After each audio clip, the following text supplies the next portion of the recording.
World War II, the year 1943. The sky was not only a realm of speed and metal, but a web of signals where every mistake was amplified by light. In the remaining black and white archival footage, people often see long streaks of light stretching and crossing through the night, steady and brilliant like a fireworks display. The military called them tracer rounds. Technically speaking, tracer ammunition was an advance. For every 5 standard bullets, one was loaded with phosphorus, so it would glow while in flight. Thanks to this, gunners could see the trajectory of their fire, adjust the gun barrel, and maintain firing rhythm amid the chaos of aerial combat. In theory, light helped humans compensate for the limits of vision and reflexes when fighting at high speed in 3-dimensional space. But for those sitting inside thin glass turrets, at an altitude of more than 12,000 feet, amid sub-zero cold and the constant scream of wind, those streaks of light carried a different meaning. Each glowing bullet did not only show the direction of fire, it also precisely confirmed the position of the person pulling the trigger. In an instant, light turned the turret into a fixed point in a moving sky, an easy target for fighter pilots searching for prey. On the 31st of October, 1943, over the skies of Haiphong, a top turret gunner of the United States Army Air Forces deliberately removed that entire signaling system. Not because of supply shortages, and not because of technical failure. It was a calculated decision. He stripped every tracer round from his ammunition belt and chose to fight without leaving a single trace of light in the sky. That man was Technical Sergeant Arthur Beno, 32 years old, nearly a decade older than most other gunners. At an age when many had left the front lines or moved into training roles, Beno still sat in the turret, relying neither on luck nor emotion. He viewed war through the lens of ballistics and probability, where velocity, distance, and timing mattered more than any outward display of bravery. Beno did not believe in firing in order to see results. He believed in seeing precisely enough to not need guiding light. In a war where light was considered an advantage, he chose to become invisible. And that very choice posed a question the military system of the time was not ready to answer. What happens when a soldier understands reality better than the rules designed to protect him? This is the story of Arthur Beno, a bomber gunner who changed aerial defense through pure technical thinking, yet was remembered by history quietly and incompletely. Arthur Beno was born and raised in Bisbee, Arizona. His life before the war was not tied to the sky, but to the ground and to copper mines. Working as an electrician in the mines, Beno trained precision, patience, and a meticulous technical mindset. But his true passion lay at shooting ranges every weekend. In the 1930s, Beno was not merely someone who liked shooting, he was a master. He ranked 6th in the National Rifle Championship in 1937 and won the Arizona State Championship in 1940. To achieve that, Beno did not only practice shooting, he studied ballistics like a scientist. He hand-loaded his own ammunition, researched wind resistance, bullet drop, and the effects of temperature on flight trajectory. Why did competitive marksmanship matter so much when transitioning to aerial combat? Most rookie gunners of that era were 18 or 19-year-old boys, trained rapidly over a few months. They were taught to rely on tracer rounds because they lacked a feel for the target. Tracers showed them whether the stream of bullets was drifting left or right so they could pull the gun back. But this was a deadly mistake in terms of physics. A tracer bullet contains phosphorus. As it flies, the burning phosphorus causes the bullet's mass to gradually decrease. A lighter bullet follows a completely different trajectory from the 4 heavier standard rounds traveling alongside it. So what is the result? If you see the tracer round hit the target, the 4 standard bullets remaining, the rounds that actually cause damage, have in reality flown somewhere else. Beno understood this. He also understood combat psychology. Tracer fire was a double-edged arrow. It showed you the target, but it also guided enemy fighter pilots straight to the mouth of your gun. Japanese pilots were not foolish. They learned not to look at the bomber, but at the streaks of light to pinpoint the exact firing turret and eliminate the gunner before launching the main attack. If you were a gunner in this situation, would you follow regulations or trust your own skill? Leave your opinion in the comments section. When Beno deployed to China with the 374th Bomb Squadron in early 1943, he carried out a quiet act of rebellion.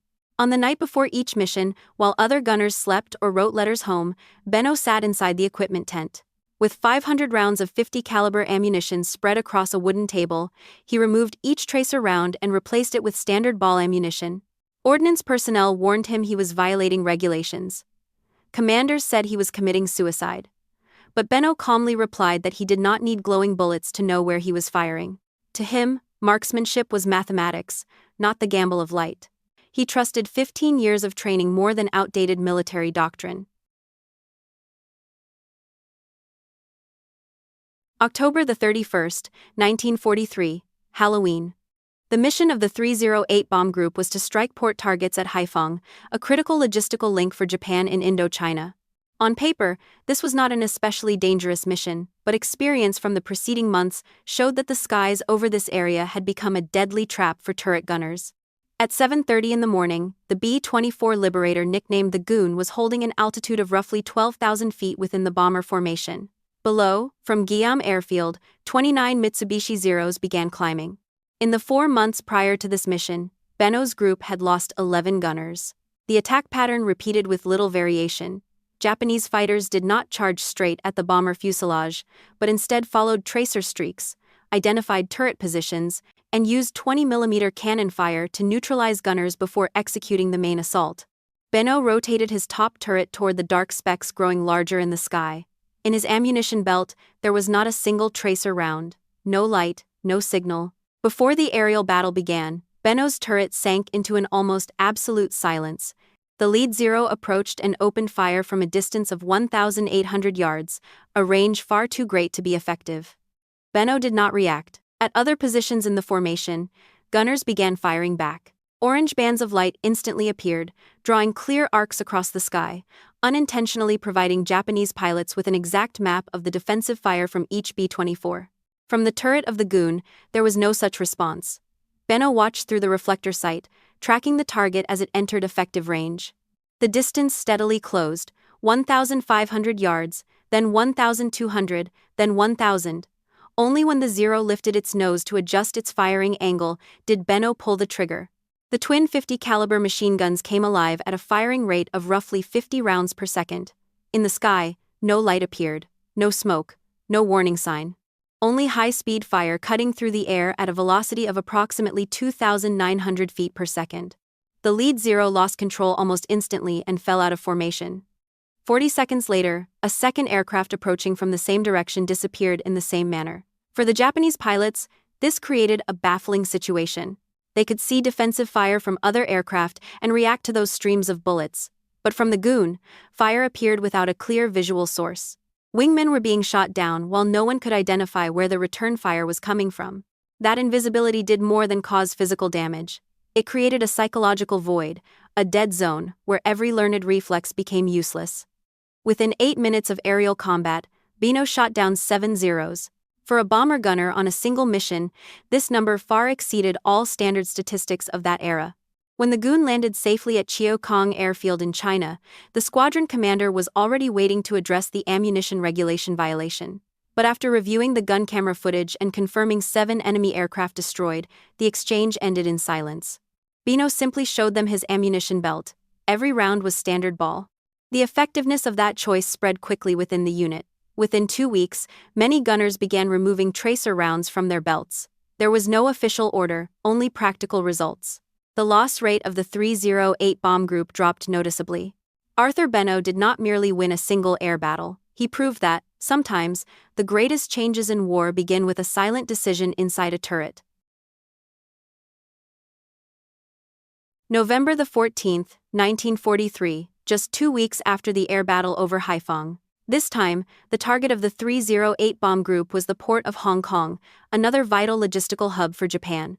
United States intelligence reports assessed that enemy fighter forces in the area had been dispersed, and that resistance would be limited. That assessment proved wrong within the very first minutes of the mission. As 14 B-24 aircraft approached the target area, 34 Mitsubishi Zeros launched simultaneously from Kai Tak Airfield. Nearly the entire Japanese fighter force in the region had been sent into the air. What had been expected as a scattered interception rapidly turned into an engagement defined by overwhelming numerical superiority. Japanese pilots employed their familiar encirclement tactics, but at far greater density.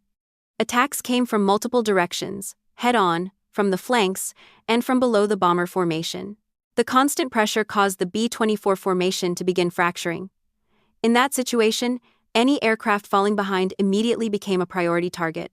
The Goon was quickly subjected to concentrated fire, A cannon shell pierced the nose section of the aircraft, killing bombardier Malcolm Sanders instantly. Engine number 3 was hit and caught fire, black smoke flooding over the right wing. Oil pressure dropped rapidly, and the B-24 began to lag behind the main formation. In aerial combat, that loss of speed carried a clear meaning. 6 Zeros broke away from the main fight and redirected their attack toward the bomber that could no longer maintain formation speed. The Goon was now almost alone in the sky. Inside the top turret, Beno checked the ammunition counter. Roughly 400 rounds remained, 6 targets were approaching. Once again, he operated the turret as he always had. No haste, no premature fire. The defensive fire from the Goon still left no visible signature in the sky. The first Zero was shot down as it dove out of the direction of the sun, where glare obscured visibility. The second lost control after a short burst of fire. The third broke away from formation, no longer capable of continuing the fight. Despite occasional machine gun jams and severe damage to the aircraft's hydraulic system, Beno maintained his firing rhythm and concentration. Over roughly 12 minutes of continuous combat, Beno continued inflicting losses on the Japanese fighter force. When the battle briefly subsided, the total number of enemy aircraft destroyed or crippled on this mission raised his confirmed tally to 16. This was an unprecedented figure for any defensive gunner in the Pacific theater. But the Goon could no longer remain airborne. Engine number 4 burst into flames, and the fire suppression system failed to respond. Captain Skousen issued the final order: abandon the aircraft immediately. The crew exited one by one. Beno was the last to leave the turret. He parachuted from an altitude of approximately 3,800 feet, drifting down into a dense bamboo area about 17 miles northeast of Hong Kong. Below him lay territory fully controlled by Japan. In the hours that followed, Beno applied the same technical mindset that had kept him alive in the air to survival on the ground. He moved primarily at night, avoided main routes, and worked to erase his trail. Armed with a sidearm and limited ammunition, his objective was not combat, but avoidance. He walked nearly 20 miles in a state of extreme exhaustion, slipping through patrol zones. At one point, when pursued by tracking dogs, Beno jumped into a shallow river to break the scent trail. These decisions reflected a single guiding principle: minimize signals and extend survival time. However, after more than 30 hours without food, without assistance, and with no remaining safe routes of movement, Beno was surrounded in a ravine. On the afternoon of November 15, 1943, he was captured. From that moment on, the historical record becomes fragmented. No detailed Japanese documentation records the fate of Arthur Beno. He vanished within the prison camp system and occupied territory. His name was entered on the rolls as killed in action. His body was never recovered.